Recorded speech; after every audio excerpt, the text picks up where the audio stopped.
Gotham City. A city of bright lights and sleek architecture that goes on for miles. But despite the lights, the city grows dim each night to accompany the seedy underbelly of violent crime.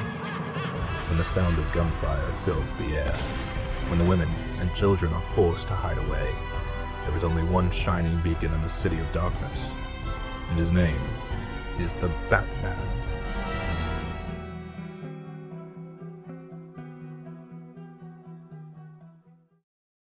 Gotham's biggest holiday event, the Gotham Winter Jubilee. Ice sculptures, food stalls, crowds gathering, and at the center of it all sits a massive display. A shining statue of the late Thomas Wayne, forged with $20 million in pure gold. Guarding this precious prize is none other than Commissioner Jim Gordon, with 2 officers at his side. Alright, boys. Keep an eye out. The last thing we need is some neon-colored crook in spandex making a fool out of us in the mayor. As Gordon scans the perimeter, a low chuckle is heard. Make a fool out of the mayor.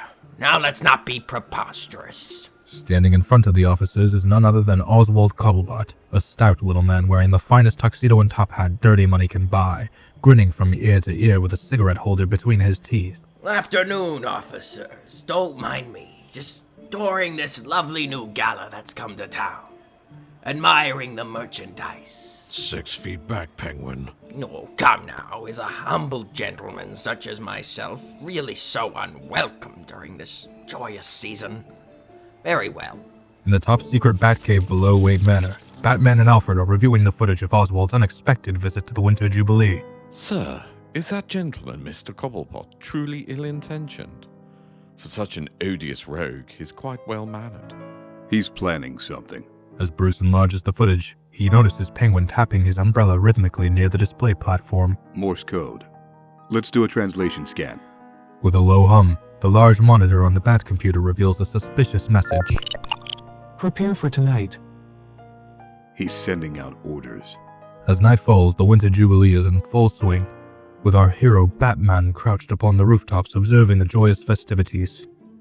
Below, we see Mayor Hamilton Hill conversing with one of Gotham's most prolific business moguls, Max Shreck. Thank you for supplying everything we needed for this occasion, Max. The budget for Gotham's usual celebration was spread a bit thin this year. Mayor Hill, it's a pleasure. I know this city has struggled, and I'm only doing my civic duty as someone who wishes to see it thrive. I'm just hoping we won't have any issues tonight. This Jubilee is the one event that hasn't been victim to any major damage. If I may be so bold, Mr. Mayor, the only real damage that has been done to anyone this holiday season is to my business. Any investors I had got cold feet thanks to you, letting costumed freaks and vigilantes run the show.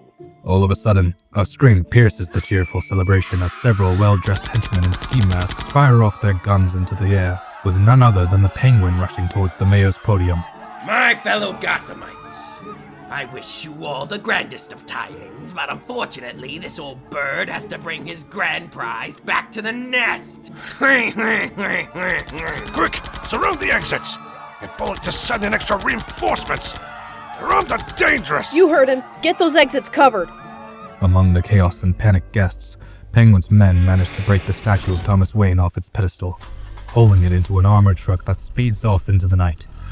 In the nick of time, our caped crusader swings from a strand of hanging holiday lights, crashing into the hood of the truck with fire in his eyes. It's the Bat! Batman slams his fist through the glass, fighting with the driver for control of the wheel as the truck speeds out of control through Gotham's snowy streets.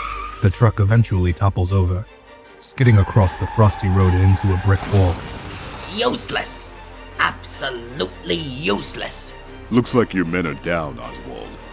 Give it up. Before Batman can react, the Penguin opens fire from a hidden submachine gun in his umbrella, leaving the caped crusader to take cover. The truck is spilling gasoline. Are you mad? Afraid of a little collateral damage, caped crusader? Without any choices left, Batman uses his grapnel gun to get a hold of the Penguin's Gatling umbrella, and with daring precision, he lunges forward as the armored truck explodes, protecting Cobblepot from a fiery demise. Unhand me, you menace! Why, I ought to have that pointy cowl of yours mounted on my fireplace! As the police arrive and take the Penguin and his men into custody, Batman vanishes into the night, to return to the Batcave, where we see Alfred Pennyworth tending to his wounds. I take it that statue of your father failed to survive the blast, Master Bruce. That's hardly important, Alfred. What matters is I kept any civilians from getting harmed if they stood in Cobblepot's way. I have no doubts that your father would be quite proud of you.